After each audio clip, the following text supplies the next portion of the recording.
the original, and I believe our initial introducer said that I provided these drawings, and that's an apt verb to use because I was only providing them because the drawings themselves, as everyone knows who's familiar with the introduction of the first volume, were actually created by a man named Harris Burdick. My introduction to these drawings came about this way. I was signing books at a small library in Amherst, Massachusetts, and had given my little spiel and was signing my copies and that were in print at that time. An older gentleman seemed to be content to stay at the back of the line and not advance forward. And when you're at book signings, you always know this person has something to share with you, and you're not sure what it is. But anyway, what's that? And it's sometimes scary. Yeah, right. Usually you owe that person money. Or they think they're related to you. Not to me, no. So anyway, this older gentleman, he was probably in his 70s, introduced himself to me as Peter Wenders and described his career to me, which was essentially this. He was a publisher of children's books, a publisher and editor of children's books in Boston. And he had something very extraordinary that he wanted to share with me. And I asked him what it was. If he could just describe it, we could avoid further contact. He said, no, you have to see this. He said, I have a group of drawings that are so similar to the kind of work you do that I think you would be amazed to just look at them. And I would love for you to come to my home and see these drawings. And so my curiosity piqued. I got in his car and I went with him, which was not so far from the small library. And what he had there to show me were these 14 drawings of Harris Burdick. And at that point, he described to me how they came to be in his possession.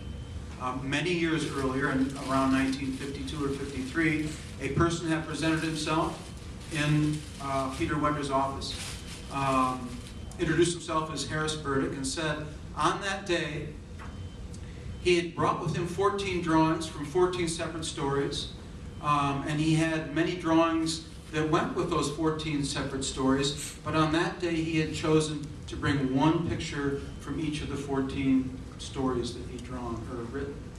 And at that point, Wenders obviously puzzled why someone could toil away for what must have been a considerable length of time creating a body of work, and then at some point having the courage to come out and share it, and maybe even look for an opportunity to have it published. At any rate, Peter Wenders was quite impressed by what he saw. He loved these strange black and white drawings that Wenders brought in, and he asked Wenders to return the following day. Following day came, to return the following day with the rest of the material.